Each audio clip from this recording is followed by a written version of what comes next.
Where Helena sits on the banks of the Mississippi, the river is quiet, peaceable. Summer songbirds talk with frogs with a tsee-tsee, too-too, cheer-cheer. Wild dewberries bloom on the bluffs where they dangle, ripe but unplucked. In the water below, catfish form shadows, ready to gorge on what the wind shakes in. For thousands of years, the river routinely flooded these banks, building the most fertile soil in the world. In the mid-19th century, plantation owners yielded from this soil a single crop, cotton, and cotton made it slave country. Slave owners in the Delta were the richest moguls in the nation, and the wealthiest 10% of Arkansas's population owned 70% of its land. Steamboats competed with railroads to transport cotton from Helena. After the Civil War, the lumber industry took off, and the swampy hardwoods in the Delta offered yet another source of wealth.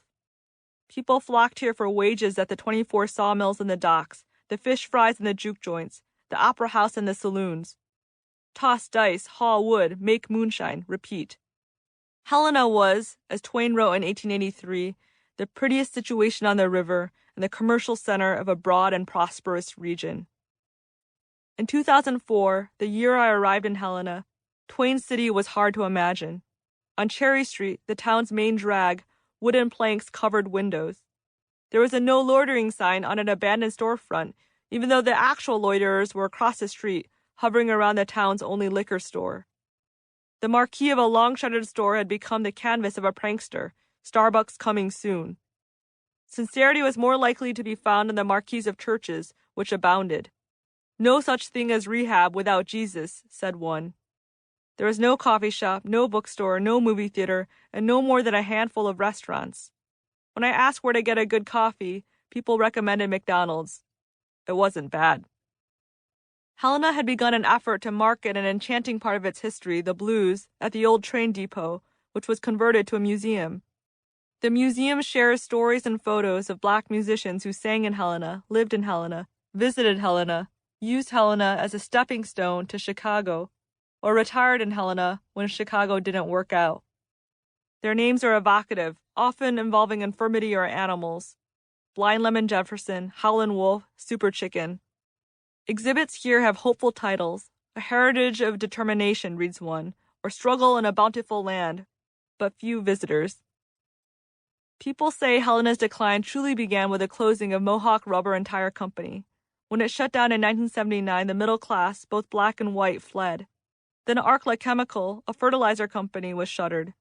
The bowling alley, the movie theaters, the shops, and the nicer restaurants followed suit. Those who grew up here left, trying to find jobs in Little Rock, Memphis, Fayetteville, or Texas. Families stopped coming here to live. When I first arrived in Helena, I worried what locals would think of teachers like me who left the community after Teach for America's standard 2 years.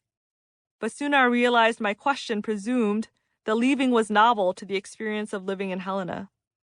What was novel was that young teachers would travel here at all.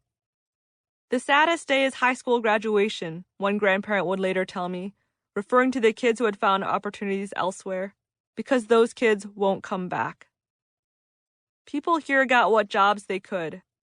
Old men knocked on doors, asking to pick up sticks in the yard for money. The guard at the county jail also worked part-time at McDonald's. A big employer was the casino, technically in Mississippi, just across the river. Funerals provided a steady stream of business. If you drove down Plaza Avenue, on a block no longer than half a mile, there were 3 funeral homes, a tombstone store, and a flower shop. On a lawn in front of a store, large blank headstones lay flat, reflecting the light.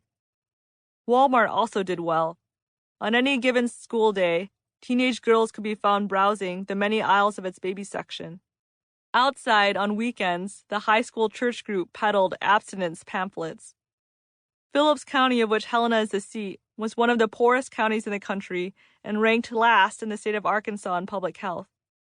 Its teenage birth rate was higher than that of 94 developing countries. There were regular shootouts in town. Drugs were a problem, and the police officers were busted by the feds for trafficking. White people did live, eat, and work here, but their children were hard to spot in daylight. They attended DeSoto School, one of many private schools in the Delta established to circumvent integration. When DeSoto was opened in 1970, a dedicated cohort of white families deliberately sent their children to the newly integrated public schools, which flourished in their early years. Helena's basketball team, a pretty picture of black and white players, became one of the best in the state. But as the economy tanked, property values plummeted, and everybody fled Helena, DeSoto, at first a minority bastion of racists, transformed into an evacuation site for the remaining white families. Helena's public schools, Central High School and Eliza Miller, are 99% black. As of this writing, DeSoto has yet to matriculate a single black student. Thus, in a city so small that the combined graduating class of its high schools is fewer than 200 students, and so remote that one must drive 100 miles to see a movie, two groups of kids grow up, one white and one black, rarely interacting.